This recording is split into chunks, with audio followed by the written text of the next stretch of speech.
Sa unang pagkakataon na nagkita kami ni Marco, alam kong hindi kami magkasundo. Ako si Lila, isang mananaliksik ng mga korales sa ilalim ng dagat. At siya naman ay isang mangingisda na walang ibang iniisip, kundi ang mahuli ang pinakamalaking isda sa karagatan. Mula sa unang palitan ng tingin, naramdaman ko na ang tensyon. Ang kanyang mga mata ay tila mga alon na handang lumamon ng lahat ng nasa harapan nito. Hindi ko naisip na magkakatagpo ang aming landas sa isang sitwasyong hindi ko inaasahan. Noong araw na iyon, naglalakad ako sa dalampasigan. Dala ang aking mga gamit para sa pananaliksik. Nakita ko siyang nakaupo sa kanyang bangka, abala sa pagkukumpuni ng lambat. Nang magtagpo ang aming mga mata, agad na umusbong ang hindi maipaliwanag na galit sa aking dibdib. Hindi ako makapaniwala na siya pa ang makakasama ko sa masalimuot na ekspedisyon sa ilalim ng dagat. Hoy, ikaw, tawag niya habang papalapit ako. Bakit mo ba sinusubukang baguhin ang ginagawa ko dito? Hindi kita iniistorbo, sagot ko, pilit na itinatago ang aking inis. Gusto ko lang malaman kung bakit mo sinisira ang mga korales sa pangingisda mo. Trabaho ko ito at wala kang pakialam, sagot niya, puno ng yabang. Hindi ko na pinatulan pa ang kanyang sinabi. Napagdesisyunan kong ituloy ang aking pag-aaral sa kabila ng kanyang presensya. Ngunit sa hindi inaasahang pagkakataon, isang kakaibang liwanag ang lumitaw sa ilalim ng dagat. Isang liwanag na tila ba nang aakit sa amin pareho. Napatingin kami sa isa't isa, puno ng pagtataka at takot. Anong nangyayari? Tanong niya, tila ba nakalimutan ang aming alitan. Hindi ko alam, sagot ko, habang unti-unti naming nilapitan ang pinagmulan ng liwanag. Sa aming paglalapit, naramdaman ko ang kakaibang pakiramdam. Tumibok ng malakas ang aking puso, hindi dahil sa galit kundi sa kaba. Nang kami ay pareho ng nasa gilid ng bangka, nakita namin ang isang napakalaking hugis na tila ba isang sinaunang estruktura sa ilalim ng dagat. Ang mga haligi nito ay may mga ukit na hindi ko mawari kung paano nagawa. Ang liwanag ay nagmumula sa mga ukit na iyon, tila sumisigaw ng isang lihim na hindi namin maabot. May nararamdaman ka bang kakaiba? Tanong niya, tila ba may pag-aalala sa kanyang tinig. Oo, sagot ko habang unti-unting bumabalot ang takot sa amin. Parang may humihila sa atin pababa. Hindi ko alam kung bakit ngunit sa pagkakataong iyon, nagpasya kaming magtulungan. Kailangan naming malaman kung ano ang misteryo sa ilalim ng dagat na ito. Ngunit habang kami ay papaalis na sana, isang malakas na alon ang gumulantang sa amin. Napahawak ako sa bangka at sa isang iglap, naramdaman ko ang paghatak ng alon pababa sa akin. Marco! Sigaw ko, ngunit huli na ang lahat. Ang huli kong nakita ay ang kanyang mga mata, puno ng pag-aalala, bago tuluyang bumalot ang malamig na dagat sa akin. Sa ilalim ng tubig, nakakita ako ng isang bagay na hindi ko inaasahan. Isang lumang sisidlan na tila may itinatagong lihim. Sa gitna ng aking pagkasalanta, may narinig akong bulong na tila ba nagmumula sa sisidlan. Ako si Marco at sa kabila ng mga pangyayari sa nakaraan, hindi ko inaasahan na ang puot ko kay Clara ang magdadala sa akin sa isang pakikipagsapalaran na magbabago ng aming buhay. Simula nang magkaaway kami sa campus, lagi kong iniisip na wala kaming pagkakaintindihan. Pero sino ang mag-aakala na ang misteryo sa ilalim ng dagat ang magiging dahilan upang magsimula ang isang kakaibang ugnayan sa pagitan naming dalawa. Nagsimula ang lahat nang makarating sa amin ang balita tungkol sa isang lumubog na barko na sinasabing nagtataglay ng hindi mabilang na kayamanan. Ang barko ay natagpuan malapit sa isla ng San Isidro, kung saan kilala ang mga kwento ng sirena na nagbabantay sa mga nasabing kayamanan. Ang misteryo ng barko ay naging sentro ng usapan sa aming unibersidad at hindi ko alam kung ano ang pumasok sa isip ko nang bigla kong naisip na ito ang pagkakataon kong patunayan na hindi ako takot sa hamon. Noong una, wala akong balak na makipag-ugnayan kay Clara. Pero ang totoo, siya ang may pinakamalawak na kaalaman tungkol sa marine biology sa aming batch. At sa kabila ng aming hindi pagkakaintindihan, alam kong kailangan ko ang kanyang tulong. Nagulat ako nang pumayag siyang sumama sa ekspedisyon. May halong pag-aalinlangan man sa kanyang mga mata. Alam ko kung bakit mo ito ginagawa, Marco, sabi niya, habang binabaybay namin ang daan patungo sa isla. Hindi ito tungkol sa kayamanan, kundi sa pride mo. Hindi ko siya sinagot. Ayokong ipakita na tama siya, pero alam kong may bahagi ng sarili ko na gustong patunayan na hindi ako basta-basta sumusuko sa hamon, lalo na't naroon siya. Pagdating namin sa isla ng San Isidro, sinalubong kami ng amihan na tila may dalang lihim na bumubulong sa bawat hampas ng alon. Mula sa malayo, tanaw namin ang asol na dagat na tila nag-aanyaya, ngunit nagbabanta rin sa sinumang magtatangkang lumusong sa kanyang kalaliman. Isang lokal na mangingisda, si Tio Ramon, ang nagsilbing gabay namin. Ayon sa kanya, matagal nang binabantayan ng mga sirena ang lumubog na barko at sinumang magtangkang makuha ang kayamanan ay hindi na muling makakabalik. May mga nakakita sa mga sirena, kwento ni Tio Ramon habang sinusuot namin ang aming diving gear. Sila raw ay may mapanlinlang na kagandahan at ang kanilang awit ay nagdadala ng kapahamakan. Sa kabila ng mga babala, hindi kami nagpatinag. Lumusong kami sa tubig at sa ilalim ng dagat. Unti-unting bumungad sa amin ang tanawin na tila galing sa panaginip. Ang mga korales ay nagsilbing palamuti sa kaharian ng dagat at ang mga isda ay malayang lumalangoy sa paligid.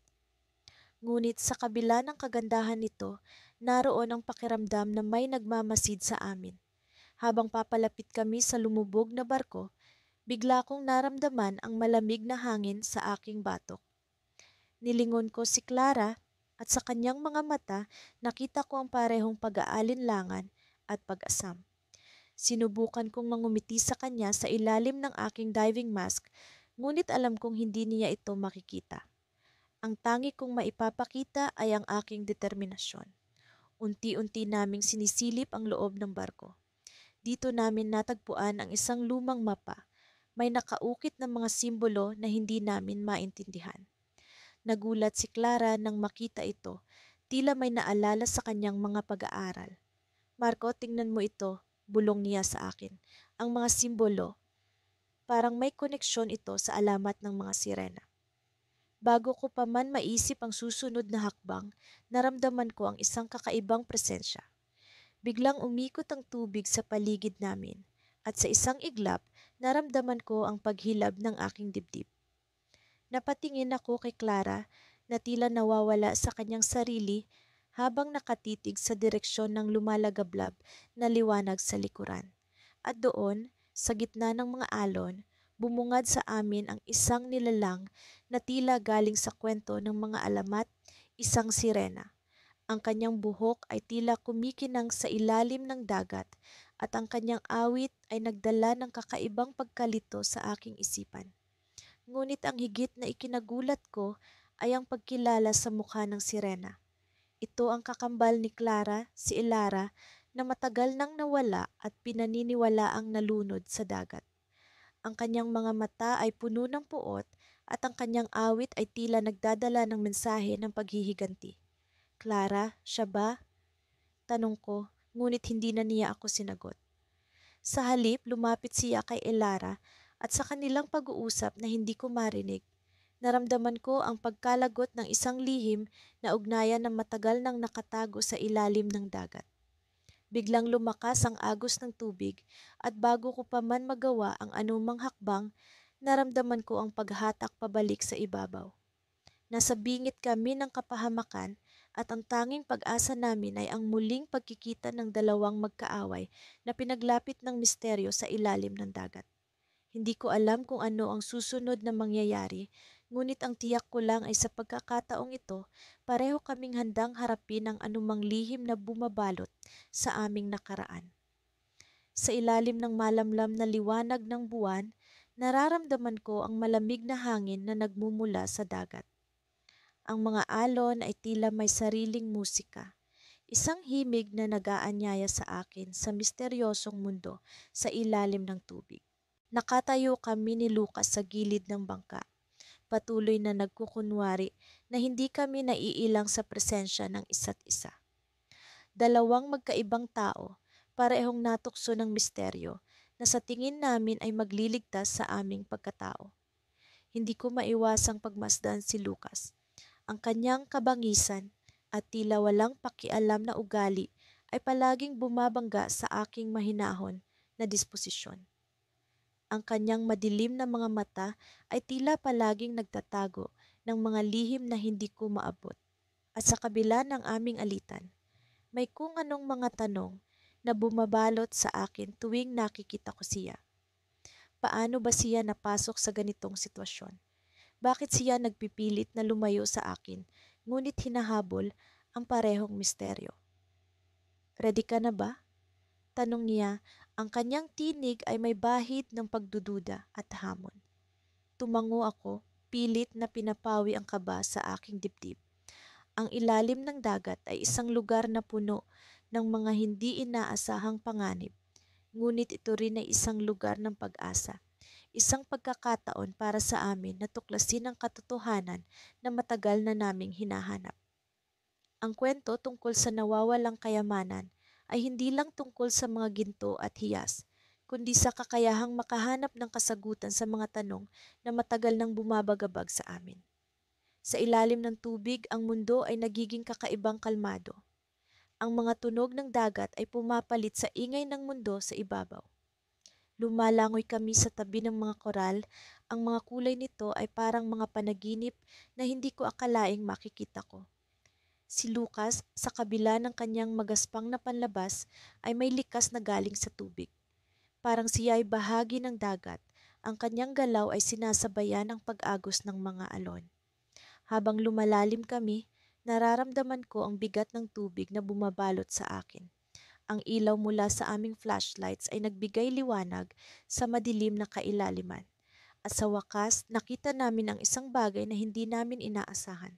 Isang lumang barko na nakalubog, ang mga kalansay nito ay parang mga anino sa ilalim ng dagat. Ang barkong ito ay tila baga isang lihim na matagal nang nakatago sa ilalim ng mga alon. Habang nilalapitan namin ang barko, nararamdaman ko ang kakaibang enerhiya na nagmumula rito. Parang may presensya itong bumabalot sa amin. Isang tawag na nag-uudyok na tuklasin ng mga lihim nito.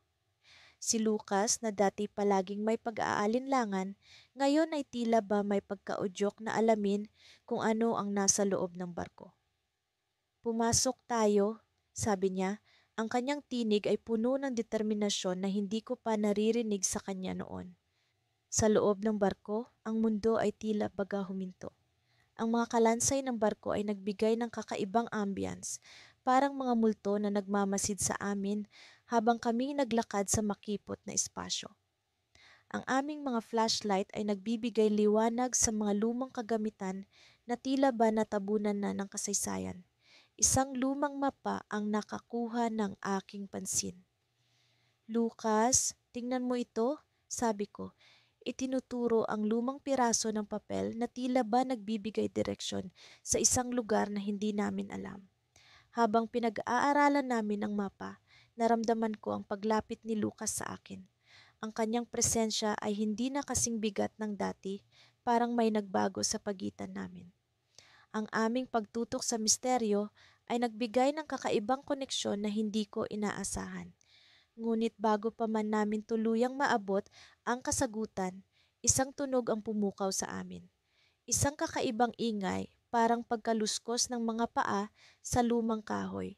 Si Lucas ay agad na tumingin sa akin, ang kanyang mga mata ay puno ng kalituhan at pag-aalala. Alam namin na hindi kami nag-iisa sa lumang barko at ang presensya na bumabalot sa amin ay hindi lang isang simpleng misteryo. Biglang nagdilim ang paligid, ang liwanag mula sa aming mga flashlight ay nawala ng lakas. Sa gitna ng kadiliman, naramdaman ko ang paghila sa akin. Isang kakaibang lakas ang nagdala sa amin sa mas madilim na bahagi ng barko, isang puwersa na tila baga hindi namin kayang labanan. Anong nangyayari? Tanong ni Lucas. Ang kanyang tinig ay puno ng takot at pagdududa. Bago pa man kami makasagot, isang liwanag ang muling nagbigay ng liwanag sa paligid, ngunit hindi mula sa aming mga flashlight. Ang liwanag ay nagmula sa isang piraso ng hiyas na nasa gitna ng lumang barko. Isang kayamanang matagal nang nakatago sa ilalim ng dagat. Ang hiyas na ito ay tila ba nagbibigay sagot sa aming mga tanong, ngunit sa parehong pagkakataon, nagbigay ito ng bagong misteryo na kailangan naming tuklasin. Sa gitna ng aming pagkalito, naramdaman ko ang kakaibang koneksyon kay Lucas. Sa kabila ng aming alitan, ang misteryo na ito ang naging tulay sa pagitan namin. Ngunit bago pa man namin maabot ang kasagutan, isang tunog ang pumukaw sa amin. Ang tunog ng mga paa na papalapit, isang presensya na hindi namin inaasahan. Sa kabila ng lahat ng nangyari, hindi ko maikakaila na may kakaibang pakiramdam na bumabalot sa akin habang kasama ko si Miguel. Sa bawat paglalim ng aming pagsisid sa ilalim ng dagat, tila unti-unting naglalaho ang alitan na matagal nang bumabalot sa aming dalawa. Ang misteryong bumabalot sa ilalim ng dagat ay nagsisilbing tulay na unti-unting nag-uugnay sa amin. Matapos ang ilang araw na pagsisid, natuklasan namin ang isang lumang journal na naglalaman ng mga mapa at tala ng isang nawalang kayamanan. Ayon sa journal, may isang sinaunang barko na lumubog malapit sa isang hindi pa natutuklasang guwang sa ilalim ng dagat. Ang guwang na ito ay sinasabing nagtatago ng mga hiyas at ginto na nagmula pa sa panahon ng mga konkistador. Habang binabasa namin ang journal, hindi ko maiwasang mapansin ang kakaibang kinang sa mga mata ni Miguel. Hindi ko alam kung ito ay dahil sa kayamanan o sa misteryo ng dagat, ngunit may kung anong umuusbong sa pagitan namin. Sa kabila ng aming mga pag-aaway at hindi pagkakaintindihan, tila nag-iiba ang ihip ng hangin tuwing kami magkasama. Nang sumunod na araw, nagpasya kaming bumalik sa lugar kung saan namin natagpuan ang journal. Sa ilalim ng dagat, sa gitna ng mga koral at isda, natuklasan namin ang isang hindi pangkaraniwang bato na may mga ukit na tila mga simbolo at letra. Agad na naginit ang aming pag-uusap. Miguel, tingnan mo to.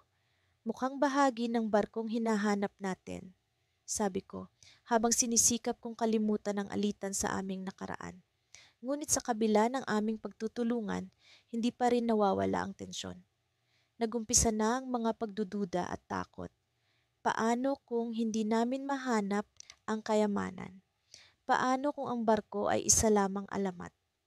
Gayunpaman, sa bawat saglit na lumilipas, mas lalong lumalalim ang aming pag-uusap at pagtutulungan.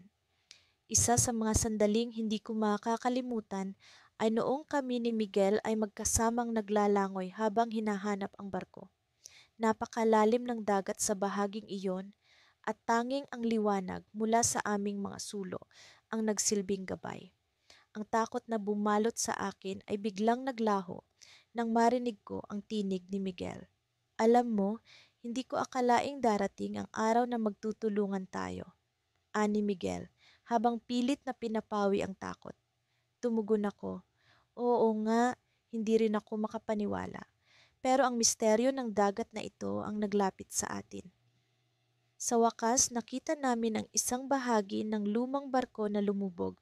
Ito ay natatakpan ng mga coral at seaweed, ngunit maliwanag na ito ang barkong nasa journal. Habang kami naglalapit sa barko, biglang may naramdaman kaming kakaiba. Isang malamig na hangin ang tila dumaloy sa paligid, kasabay ng paggalaw ng tubig. Ang kinang ng mga hiyas sa loob ng barko ay nagbigay ng kakaibang takot at kapanabikan sa amin. Sa loob ng barko, natagpuan namin ang isang kahon na naglalaman ng mga hiyas at ginto, ngunit naramdaman namin na hindi kami nag-iisa. Ang tubig ay tila gumagalaw ng mas mabilis at naramdaman kong may presensya na nagmamasid sa amin. Biglang bumilis ang tibok ng puso ko. Miguel, may kakaiba rito, sabi ko habang pilit na iniinda ang takot. Ngunit bago pa kami makapagdesisyon na umalis, naramdaman namin ang isang malakas na pagyanig. Ang buong paligid ay tila nag-iba at ang tubig ay nagkaroon ng kakaibang alon. Biglang nagdilim ang paligid at ang huling alaala ko ay ang pag-agos ng malakas na alon na nagdala sa amin palayo sa barko. Nagising ako sa ibabaw ng bangka namin, basang-basa at wala sa sarili. Si Miguel ay nasa tabi ko, tila wala pa rin sa ulirat. Ngunit sa kabila ng takot, may kung anong bumabalot sa aking isipan. Ano nga ba ang misteryong bumabalot sa lumang barko? Sino ang presensya sa ilalim ng dagat na tila nagbabantay sa kayamanan?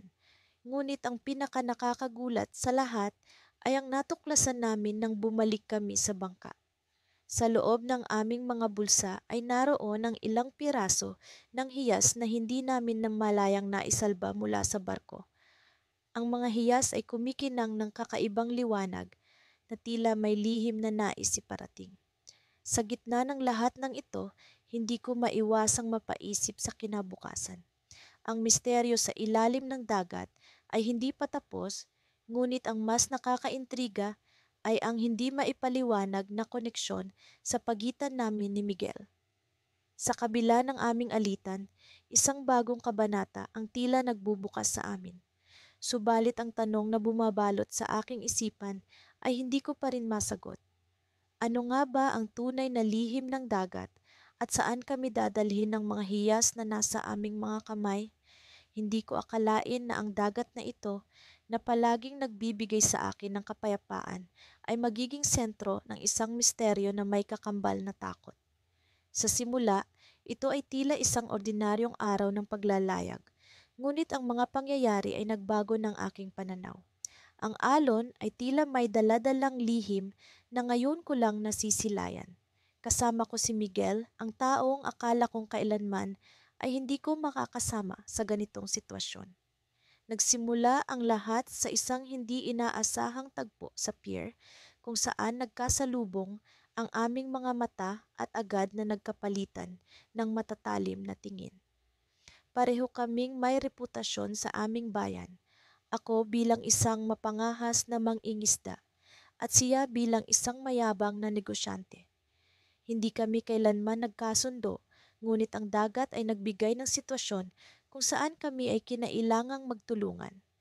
Habang nasa bangka, pakiramdam ko'y may kakaiba sa hangin. Ang mga alon ay tila nagsasalita, ngunit hindi ko maipaliwanag kung ano ang sinasabi nito. Kami ni Miguel ay tahimik na naglalayag sa gitna ng dagat. Bawat isa'y okupado ng sariling iniisip.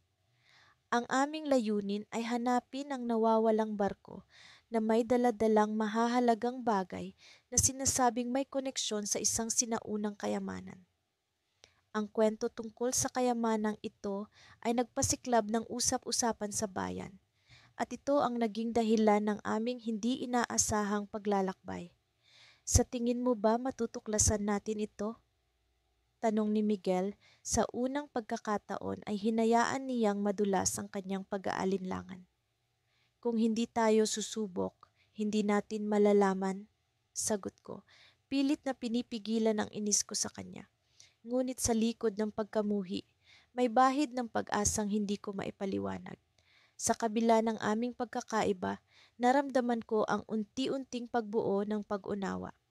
Sa bawat hampas ng alon, kami ay tila nagiging isa sa aming layunin, kahit na patuloy pa rin ang mga alitan sa pagitan namin. Ngunit ang misteryo sa ilalim ng dagat ay mas makapangyarihan kaysa sa anumang puot. Maya-maya pa, isang kakaibang bagay ang nangyari. Habang kami ay naglalayag, napansin kong parang may anino sa ilalim ng dagat. Sinubukan kong ipakita ito kay Miguel, ngunit sa unay hindi siya naniniwala. Subalit, nang kami ay lumapit, kitang-kita ang hugis ng isang lumang barko na lumubog sa ilalim ng dagat. Tingnan mo ito, Miguel. Hindi ba ito ang hinahanap natin? Tanong ko, kasabay ng pagbilis ng tibok ng puso ko. Tumango siya at sa kauna-unahang pagkakataon ay nakita ko ang determinasyon sa kanyang mga mata. Nagdesisyon kaming sumisid upang tingnan kung ano ang nasa loob ng lumubog na barko. Sa ilalim ng dagat, ang mundo ay tila ibang dimensyon. Ang tubig ay malamig at madilim, ngunit ang pagnanasa naming matuklasan, ang misteryo ay mas matindi pa kaysa sa takot. Sa loob ng barko, nakakita kami ng mga lumang kagamitan, mga bagay na tila may sinasabi tungkol sa nakaraan. Ngunit ang pinakamahalaga ay ang natagpuan naming kahon na puno ng sinaunang mga dokumento, mga palatandaan ng kayamanang matagal nang nawawala. Habang binubuksan namin ang kahon, naramdaman ko ang kakaibang enerhiya. May karugtong ito sa kwento ng bayan namin. Ngunit bago ko pa man mabasa ang nilalaman ng mga dokumento, naramdaman ko ang paggalaw ng tubig. Tumitingin sa paligid, napansin kong parang may anino sa likuran namin. Miguel, may kakaiba dito. Kailangan na nating bumalik sa bangka. Sabi ko, ngunit sa loob ng isip ko'y nagtatanong ako kung ano nga ba ang talagang nangyayari. Tumango siya at mabilis kaming lumangoy pabalik sa bangka. Ngunit bago pa kami makaalis, isang kakaibang nilalang ang lumitaw mula sa dilim. Ang kanyang anyo ay parang isang alamat na nabuhay, isang sirena na may mga mata na parang kumikinang na perlas. Ang kanyang presensya ay tila isang babala at isang paanyaya. Habang nakatingin kami kay Miguel, naramdaman ko na ito ang magiging susi sa lahat ng misteryo. Ang kanyang mga mata ay puno ng kaalaman na hindi ko maipaliwanag. Ngunit bago pa man kami makapagtanong, bigla siyang lumubog pabalik sa dagat at ang kanyang anino ay nawala sa dilim. Hindi ko alam kung ito ba ay isang simulain ng bagong kabanata o isang babala sa isang panganib na paparating. Ngunit isang bagay ang sigurado, ang karanasang ito ay magbabago sa amin ni Miguel at ang aming pagkakaaway ay tila unti-unting nawawala, pinapalitan ng isang pakikipagkaibigan na binuo ng misteryo at takot. Sa ilalim ng dagat, may mga lihim na nabubuhay at kami ay naging bahagi nito. Ngunit ang tanong na bumabalot sa aking isip ay, ano ang susunod na mangyayari? Sa ilalim ng malamlam na liwanag ng buwan, tumutunog ang mga alon sa itaas ng aming bangka, tila isang musika na muling bumuo ng aming nakaraan. Mula nang nagsimula ang ekspedisyong ito sa ilalim ng dagat, ang bawat hakbang ay naging tila paglalakbay sa isang hindi inaasahang kwento. Ako si Carlos, isang maninisid na palaging hinahabol ang bawat misteryo na nakatago sa kailaliman. At si Isabel, ang babaeng hindi ko akalaing makakasama ko sa ganitong klaseng pakikipagsapalaran, ay isang arkeologong palaging iniiwasan ang anino ng kanyang nakaraan. Simula ng una kaming nagkita, hindi naging madali ang aming samahan.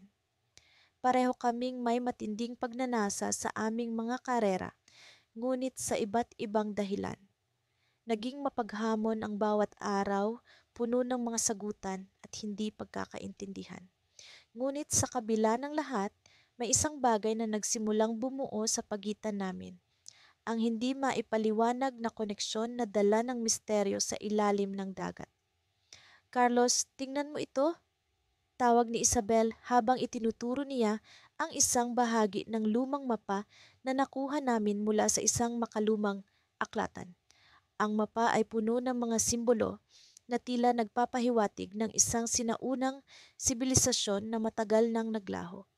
Hindi ko maiwasang makita ang kasabikan sa kanyang mga mata kasabay ng kanyang pag-aalinlangan na tila sumasalamin sa akin. Sa una, ang mga simbolong iyon ay tila walang kahulugan. Ngunit habang patuloy naming pinag-aaralan, unti-unting lumilitaw ang isang pattern. Isang landas na tila nagtuturo sa amin sa isang lugar na hindi pa namin nararating. Isang lugar sa ilalim ng dagat na maaaring maging susi sa kung ano ang hinahanap namin. Ang sinaunang kayamanang iniwan ng mga naunang naglakbay sa dagat na ito. Mas mabuti pang simulan na natin ang pagsisid bukas ng umaga. sabi ko, pilit na pinapakalma ang aking damdamin habang iniisip ang magiging resulta ng aming pinaplanong hakbang. Ang dagat ay puno ng panganib, ngunit sa kabila ng takot, naroon ang aming pag-asa. Isang pag-asa na mas malaki kaysa sa anumang hidwaan na namamagitan sa amin.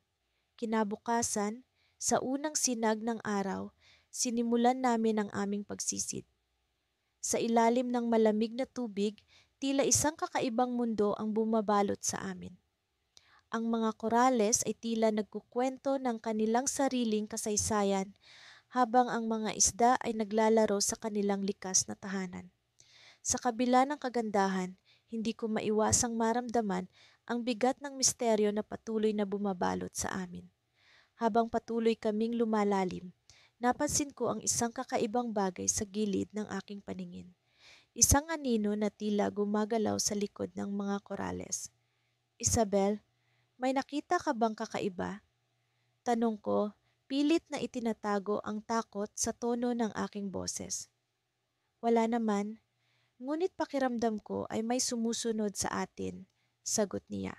Biglang bumilis ang tibok ng aking puso, tila mayroong panganib na nagtatago sa likod ng bawat hakbang. Sa isang iglap, naramdaman namin ang isang malakas na agos na tila humihigop sa amin patungo sa isang mas malalim na bahagi ng dagat. Hindi kami makapaniwala sa bilis ng pangyayari. Nawala kami sa kontrol at ang takot ay tila bumalot sa bawat sulok ng aming mga isipan. Nang makabawi kami, bumungad sa amin ang isang lugar na tila hindi totoo. Isang lumang barko na tila nagmula sa ibang panahon. Ang mga labi nito ay puno ng mga ukit na hindi namin maipaliwanag. Ngunit sa gitna ng kaguluhan, isang kakaibang bagay ang bumungad sa amin, isang kahon na gawa sa ginto na tila naglalaman ng lihim na matagal nang naisulat sa kasaysayan. Carlos, ito na ba ang hinahanap natin? Tanong ni Isabel, puno ng pag-aalinlangan ang kanyang tinig. Ngunit bago pa man ako makasagot, naramdaman namin ang isang malakas na pagyanig sa paligid. Ang dagat ay tila nagagalit at ang mga alon ay nagsimulang magbuhos ng kanilang puot. Biglang umalingaw-ngaw ang isang tunog mula sa kahon, isang tunog na tila isang babala. Isabel, kailangan na natin itong iwan. Sigaw ko puno ng takot, ngunit hindi niya ako pinakinggan. Sa halip, tinignan niya ako ng diretso sa mga mata, tila may nais sabihin. Carlos, mayroong mas malalim na dahilan kung bakit nandito tayo. Hindi lang ito tungkol sa kayamanan o misteryo. Ito ay tungkol sa ating pagkakaiba na ngayon ay tila nag-uugnay sa atin. Bulong niya bago tuluyang bumalot ang dagat sa aming paligid. Sa gitna ng kaguluhan, isang tanong ang naiwan sa aking isipan. Ano nga ba ang tunay na dahilan ng aming paglalakbay sa ilalim ng dagat? At sa likod ng misteryo, ano ang koneksyon na bumuo sa amin, dalawang magkaaway na pinaglapit ng kapalaran? Sa sandaling bumaba kami mula sa bangka, agad kong naramdaman ang malamig na simoy ng hangin na humahampas sa aking balat. Tila ba may kakaibang enerhiyang bumabalot sa paligid na parang may misteryong nagkukubli sa ilalim ng malakristal na tubig ng dagat. Kasama ko si Elara, ang taong hindi ko inaasahang makakasama sa ganitong sitwasyon. Sa totoo lang, hindi ko pa rin lubos na mawari kung paano kami napunta sa ganitong kalagayan. Dalawang magkaaway na pinaglapit ng isang misteryo.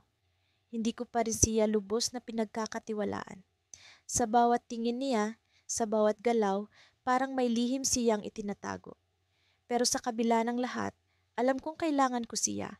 Kailangan namin ang isa't isa upang malutas ang misteryo sa ilalim ng dagat na ito. Handa ka na ba? Tanong ni Elara habang inaayos ang kanyang diving gear. Kita ko ang pag-aalala sa kanyang mga mata. Naisip ko, marahil ay pareho kaming kinakabahan sa susunod naming gagawin. Tumango ako kahit na ang puso ko'y tila nagtatatalon sa kaba. Oo, handa na, sagot ko.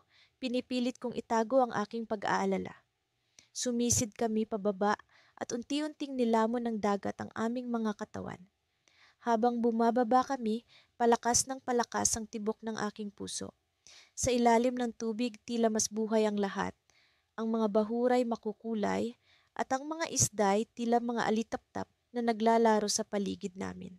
Subalit hindi ito ang aming pakay. Makalipas ang ilang saglit, narating namin ang kinaroroonan ng isang lumang barko na matagal nang lumubog.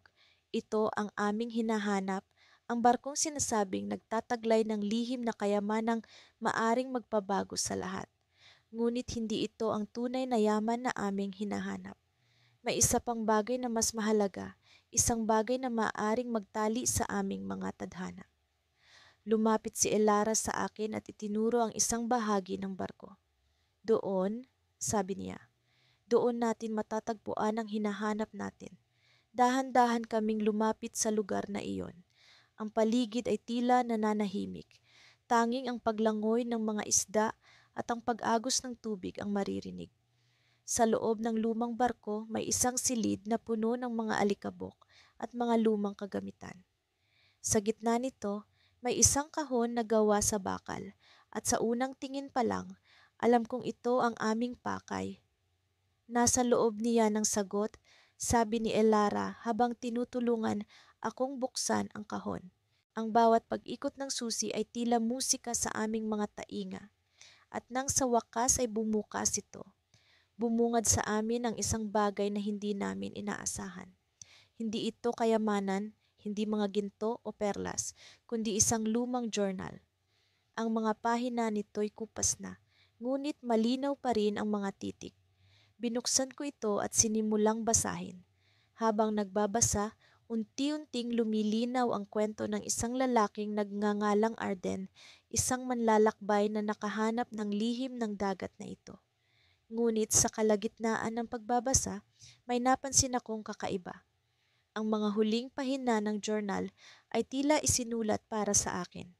Ang mga salitang nakalagay roon ay tila naglalaman ng mensahe, isang babala. Sa pagtatapos ng iyong paglalakbay, matutuklasan mo ang tunay na halaga ng pagkakaibigan at pagtitiwala. Ang sabi sa akin ng journal. Napatingin ako kay Elara at nakita ko ang parehong pagkagulat sa kanyang mga mata.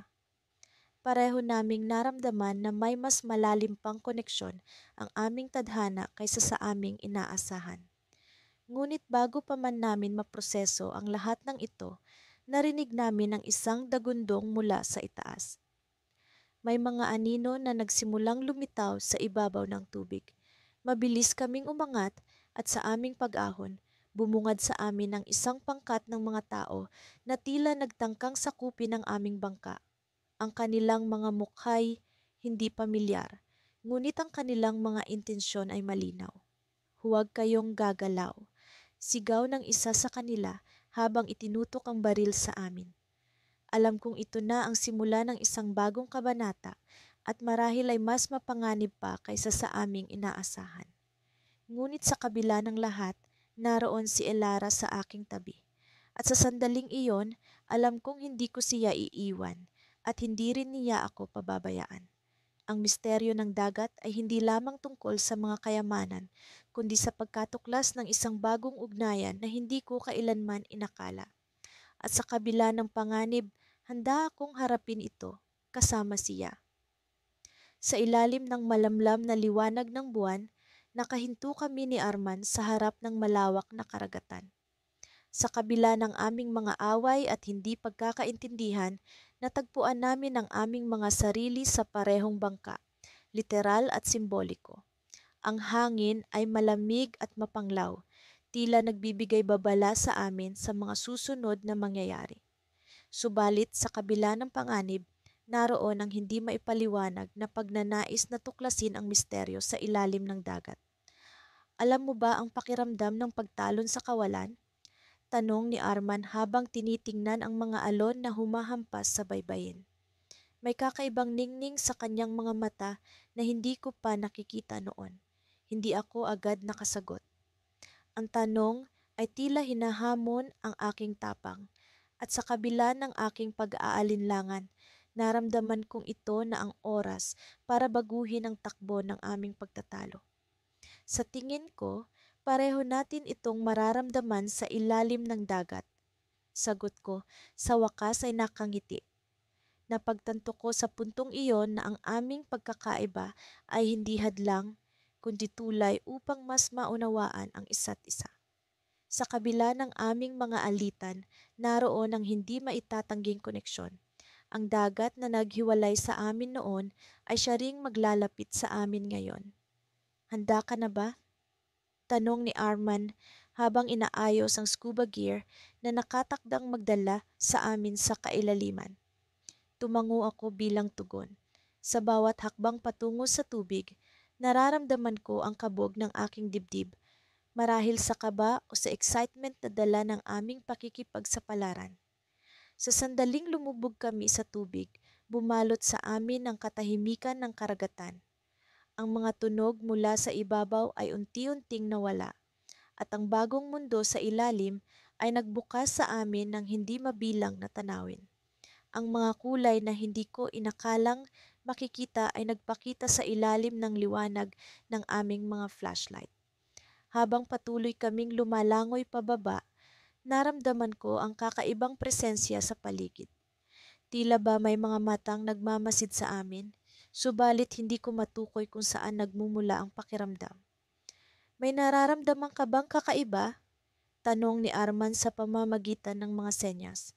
Tumango ako at sinubukan kong palakasin ang aking loob. Ang misteryo sa ilalim ng dagat ay hindi lamang basta kwento. Ito ay isang buhay na palaisipan na naghihintay ng kasagutan. Sa aming paglangoy, natagpuan namin ang isang lumang wreck na tila matagal nang nakalubog. Ang mga koral ay unti-unting sumakop sa mga bahagi ng barko. Ngunit may kakaibang ningning na nagsisilbing paminsang ilaw na tila nananabik sa aming pagdating.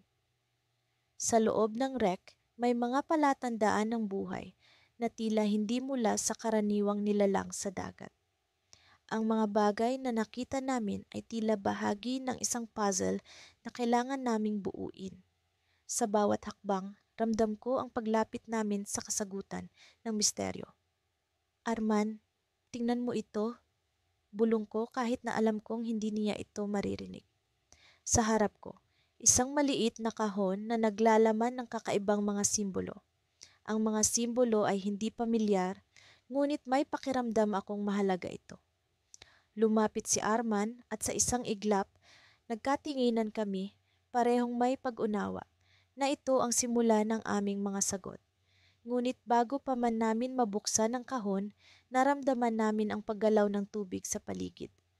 Mabilis ang mga pangyayari. Ang presensya na kanina lamang ay mahirap matukoy ngayon ay nagbigay ng babala. Ang tubig sa paligid ay tila bumabaloktot at may anino sa likuran namin na lumalapit. Sa kabila ng aming tapang, nararamdaman ko ang takot na lumulukob sa akin. May paparating! Sigaw ni Arman sa pamamagitan ng senyas, ngunit huli na ang lahat. Sa isang iglap, ang aming mga ilaw ay nawala at kami binalot ng kadiliman. Sa likod ng takot, may isang boses na hindi ko inaasahan. Ang boses ng dagat mismo, nagbabanta, ngunit tila nagbibigay rin ng pag-asa. Ang aming pakikipagsapalaran ay hindi pa tapos at ang misteryo sa ilalim ng dagat ay hindi lamang tungkol sa kahon, kundi sa kung paano kami magtutulungan para makaligtas. Sa kabila ng kadiliman, naramdaman ko ang kamay ni Arman sa akin, nagbibigay ng lakas at tiwala. Sa puntong iyon, napagtanto ko na ang dagat ay hindi lamang lugar ng misteryo, kundi ng pagkakaibigan na nabuo sa gitna ng panganib. Ang aming susunod na hakbang ay hindi patiyak, ngunit alam kong magsisimula ito sa pagkakaroon ng lakas ng loob na harapin ang hindi inaasahan. Sa pag-usad ng aming paglalakbay, ang dagat ay tila nagbago ng anyo. Mula sa tahimik na alon, ito'y naging daluyong ng mga misteryo na unti-unting nagbubukas sa aming harapan. Ang mga alon ay tila may sinasabi, ang kanilang bulong ay nagpapakiliti sa aking pandinig at sa bawat hampas ng tubig may lihim na nais ilantad. Ako si Mateo at sa kabila ng aming hindi pagkakaunawaan ni Isla, kami nagtutulungan upang matuklasan ang hiwaga sa ilalim ng dagat. Kung tutuusin, hindi ko inaasahang magiging malapit kami ni Isla. Sa katunayan, hindi ko siya gustong makasama sa umpisa. Siya ay maalinsangan, madalas ay suwail, at tila laging may nais patunayan. Ngunit sa paglipas ng mga araw, napansin kong sa kabila ng kanyang matapang na palabas, may isang bahagi ng kanyang pagkatao na naghahangad ng kasagutan. Isang bahagi na hindi nalalayo sa akin. Habang kami sumisisid, ang mga korales ay tila kumikislap sa ilalim ng sinag ng araw na parang mga bituin sa kalaliman. Ang aming mga kagamitan ay umaangil, bumubulwak sa paghinga.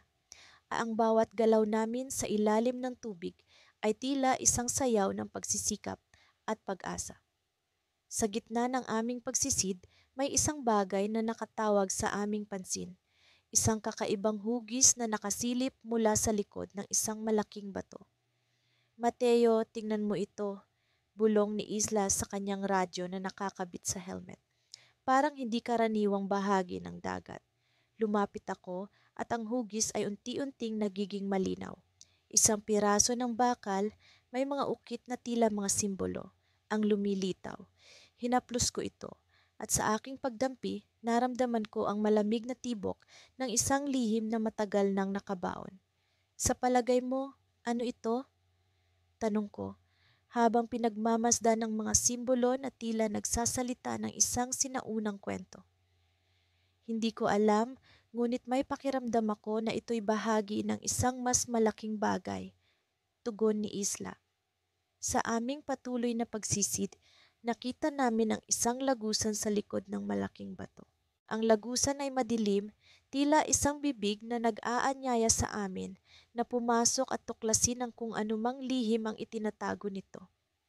Napagdesisyonan naming pumasok, dala ng kuryosidad at ang hindi maipaliwanag na pagnanais na makahanap ng kasagutan.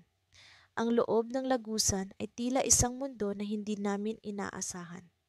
Sa aming pag-usad, ang mga dingding ay puno ng mga ukit na tila nagkukwento ng mga sinaunang kwento ng dagat.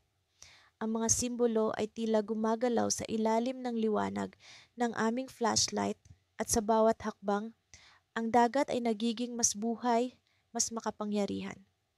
Sa pagdating namin sa dulo ng lagusan, isang malaking pinto ang bumungad sa amin. Ang pinto ay may mga ukit na katulad ng nakita namin sa bakal. Sa gitna nito, may isang hugis na tila isang susi, isang bagay na sa tingin namin ay may kakayahang buksan ng pinto.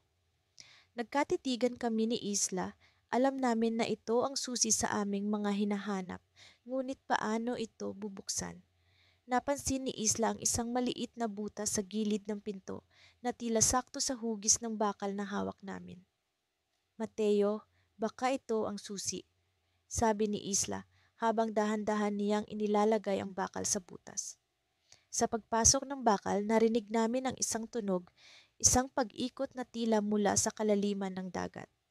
Ang pinto ay dahan-dahang bumukas at sa likod nito isang kuwarto na puno ng mga bagay na hindi namin inaasahan, mga kayamanang tila galing sa iba't ibang panahon, mga bagay na tila naglalaman ng kwento ng mga naunang naglakbay sa dagat. Ngunit ang pinakamalaking sorpresa ay nasa gitna ng kwarto, isang malaking kristal na kuminang sa ilalim ng liwanag. Ang kristal ay tila may sariling buhay, ang kanyang liwanag ay kumakalat sa paligid, at sa bawat galaw nito, ang mga simbolo sa dingding ay nag-uumapaw sa kulay. Sa gitna ng pagkabighani, naramdaman namin ang isang pagyanig. Ang lagusan ay tila lumilindol, ang mga dingding ay nag-iingay, at ang dagat ay tila umaapaw sa galit. Isla, kailangan nating umalis. Sigaw ko, ngunit bago pa kami makagalaw, isang malakas na tunog ang bumalot sa paligid. Ang kristal ay biglang pumutok at sa isang iglap, ang aming mundo ay nagbago. Sa huling segundo bago kami mawalan ng malay, nakita ko ang isang anino. Isang hugis sa likod ng kristal na tila isang tao. Ngunit sino siya at bakit tila siya ang sanhi ng lahat ng ito? Ang misteryo ay nagiging mas malalim at sa pagdating ng dilim, nararamdaman ko ang isang kakaibang pag-unawa na ang dagat ay may lihim na hindi basta-basta ipapakita at kami ni Isla ay bahagi nito. Ngunit paano? Paano kami naging bahagi ng kwento ng dagat? Sa ilalim ng dagat, sa gitna ng mga alon, na tila walang katapusang sumasaboy sa aming bangka, hindi ko akalaing makikita ko ang sarili ko sa ganitong sitwasyon kasama si Marco. Saksi ang mga alon sa aming hindi pagkakaintindihan, mula sa mga argumento sa bayan hanggang sa matinding pagtatalo sa aming mga paniniwala. Ngunit sa aming paglalakbay sa misteryo sa ilalim ng dagat, isang kakaibang puwersa ang tila nag-uudyok sa amin na magtulungan. Layla, kailangan nating magsimula na sa paghahanap, sabi ni Marco habang nararamdaman ko ang pag-aalinlangan sa kanyang tinig. Kahit na madalas kaming mag-away, alam kong pareho kami ng layunin. Ang tuklasin ang lihim na sinasabing nakatago sa ilalim ng dagat na ito. Sumisid kami sa malamig na tubig. Dala ang mga kagamitan na aming pinagsaluhan sa huling sandali. Sa gitna ng aming paglalakbay, naramdaman ko ang bigat ng pag-aagawan ng oras at pag-asa. Ang mga alon ay tila nagiging mas mabagsik habang kami lumalalim. Hanggang sa nakita namin ang isang anino sa ilalim, isang estruktura na tila hindi likas, isang bagay na gawa ng tao. Mukhang ito na iyon, bulong ni Marco habang patuloy na nagsusukat ng mga koordinato sa kanyang underwater device. Hindi ko mapigilang makaramdam ng kilabot. Ang estruktura ay tila isang lumang bangka na, ayon sa mga kwento, ay naglalaman ng kayamanang dinadala ng mga sinaunang mandaragat. Ngunit ang tunay na misteryo ay hindi ang kayamanan, kundi ang sinasabing sumpa na kasama nito. Habang kami papalapit, napansin ko ang kakaibang liwanag na nagmumula sa loob ng bangka. Isang ilaw na tila nag-aanyaya sa amin, ngunit kasabay nito ay nagbabadya ng panganib. Marco, sigurado ka bang itutuloy natin ito? Tanong ko na umaasang makahanap ng kahit anong pagdududa sa kanyang mga mata. Ngunit sa halip, nakita ko ang determinasyon. Isang bagay na palaging hinahangaan ko sa kanya kahit na madalas kaming magtalo. Sa pagpasok namin sa loob ng bangka, ang mga piraso ng lumang kahoy ay tila umuungol sa bawat hakbang namin. Hanggang sa narating namin ang pinagmumulan ng ilaw, isang mahiwagang kristal na nakalutang sa gitna ng isang silid na puno ng tubig. Ito ang sinasabing puso ng misteryo, ang pinagmumulan ng lahat ng kwento ng sumpa. Maaari bang ito ang dahilan ng lahat ng kaguluhan sa lugar na ito? Tanong ni Marco, habang ang kanyang mga matay nakatuon sa kristal. Sa kabila ng mga alingawngaw ng sumpa, ang kristal ay tila mayroong kapangyarihan na nag-uugnay sa amin. Sa unang pagkakataon, naramdaman kong hindi kami magkaaway, kundi magkasama sa isang layunin. Habang kami mo nag-uusap, unti-unting lumakas ang liwanag ng kristal. Napansin ni Marco na may tila anino sa likod ng kristal.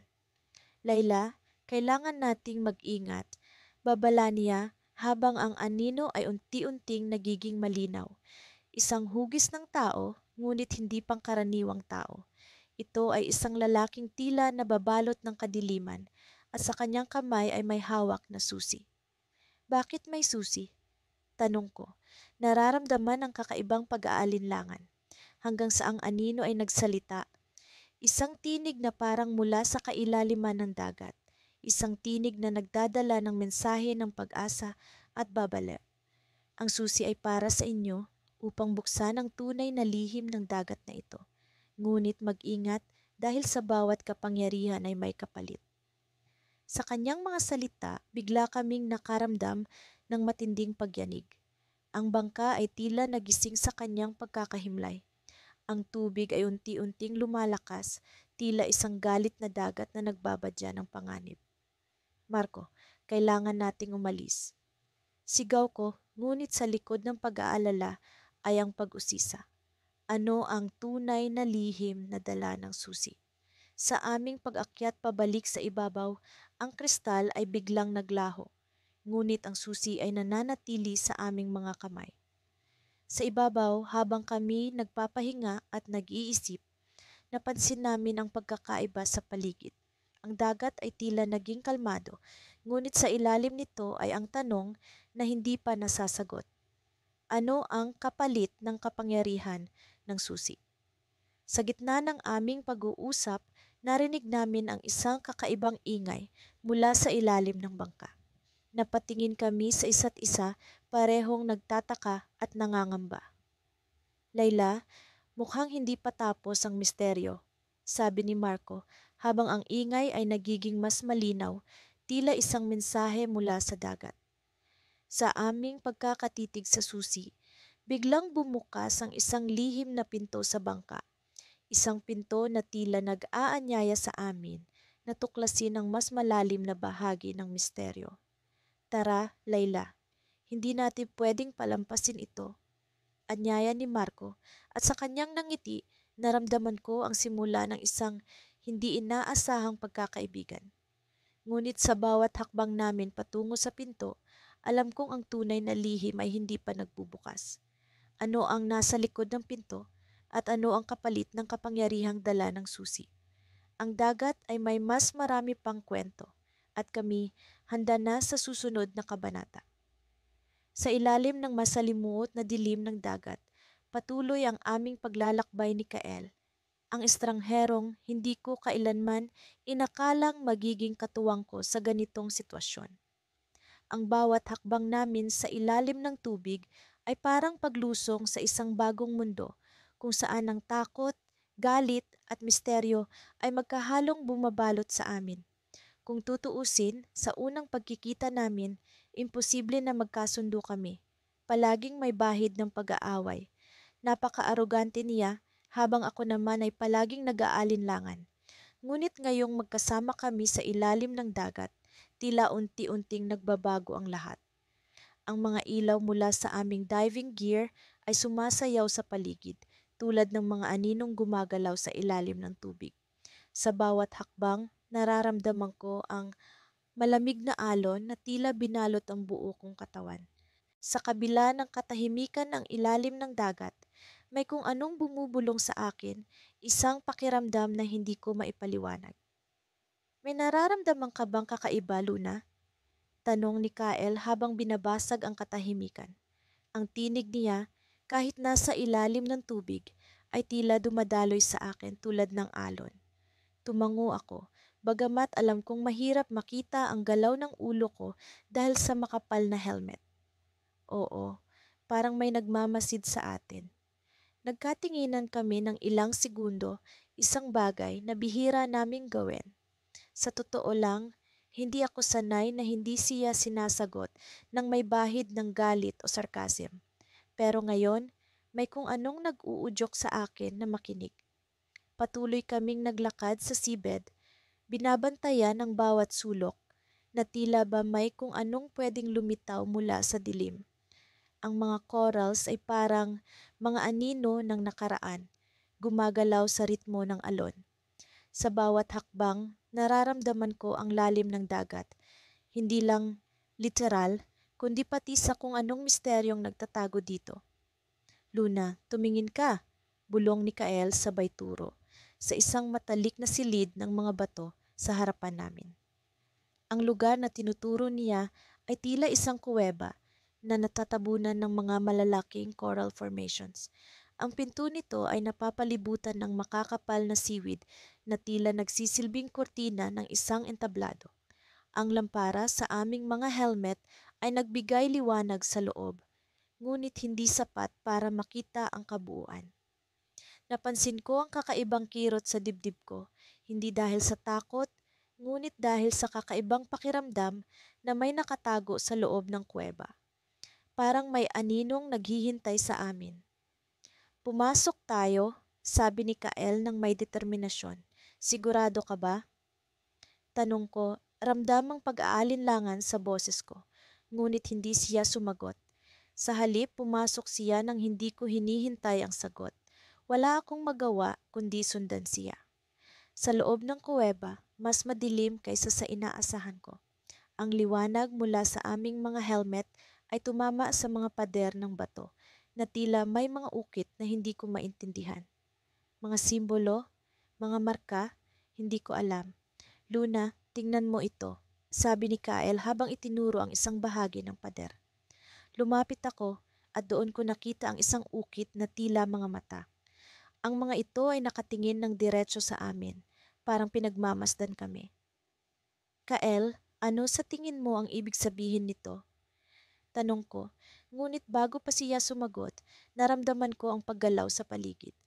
Ang mga siwid na nakapalibot sa amin ay tila gumalaw ng mag-isa, tulad ng mga kamay na nagtatangkang abutin kami. Hindi ko alam kung totoo ba ito o guni-guni lamang, pero naramdaman ko ang malamig na haplos nito sa aking braso. Luna, tumingin ka sa ilalim, sabi ni Kael, at doon ko nakita ang isang bagay na hindi ko inaasahan. Sa ilalim ng aming mga paa, isang pulang liwanag, ang unti-unting sumiklab mula sa lupa. Ang lupa ng seabed ay tila nagkakaroon ng buhay, at ang liwanag ay parang apoy na sumasayaw sa tubig. Kael, ano ito? Sigaw ko, kahit alam kong hindi niya maririnig ng malinaw.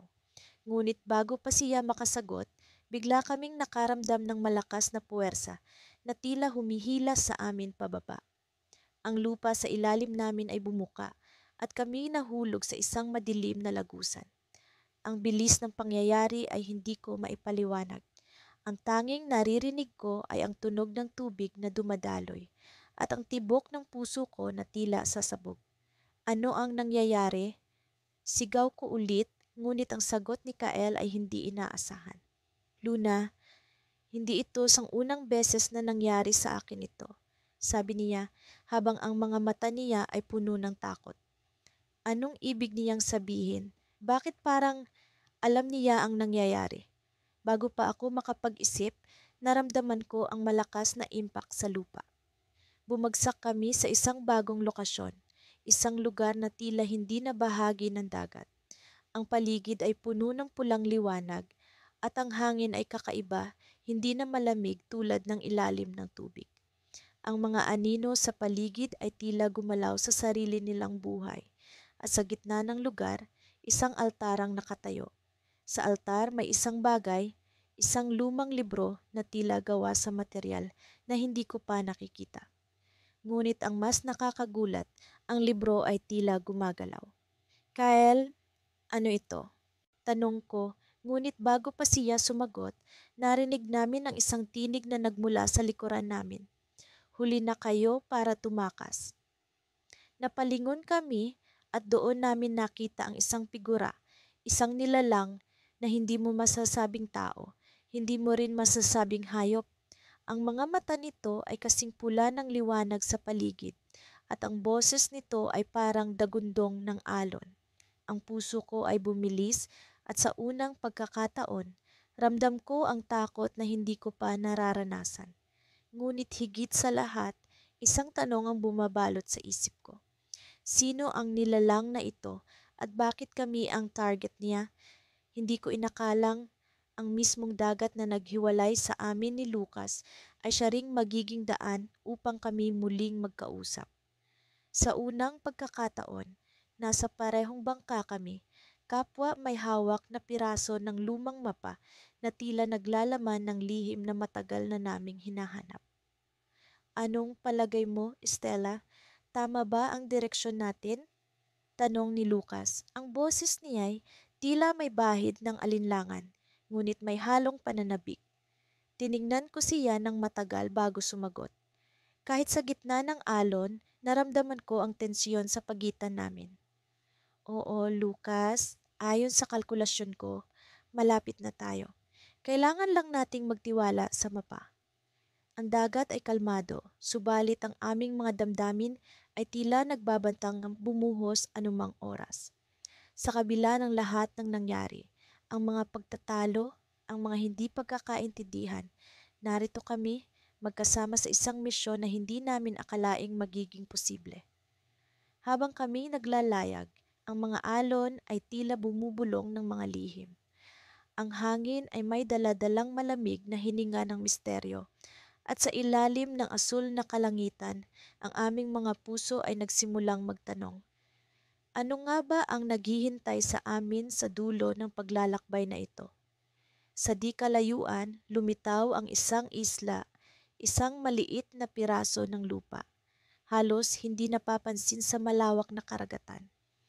Ang mapa ay naglalarawan nito bilang bahagi ng isang sirang kwento, isang piraso ng kasaysayan na matagal nang naisulat ngunit hindi pa nababasa. Nang marating namin ang isla, agad kaming nagsimula sa aming paghahanap. Ang hangin ay tila mas mabigat, puno ng anticipation, habang ang mga puno ay nagbabantay sa paligid, ang kanilang mga lilim ay tila nagbibigay buhay sa mga anino ng nakaraan. Stella, dito! Sigaw ni Lucas habang natuklasan niya ang isang lumang pintuan sa ilalim ng isang makapal na halaman. Ang pintuan ay yari sa kahoy, may mga ukit ng mga simbolo na hindi namin agad maunawaan. Nang buksan namin ito, bumungad sa amin ang isang makipot na daanan patungo sa ilalim ng lupa. Ang daan ay madilim, ang mga pader nito ay puno ng kahoy na tila nabubulok.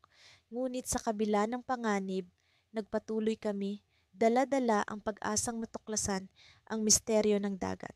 Sa bawat hakbang, nararamdaman ko ang pagdami ng tanong sa aking isipan. Sino nga ba si Lucas sa kwento ng buhay ko? Bakit kami pinagsama ng dagat na ito?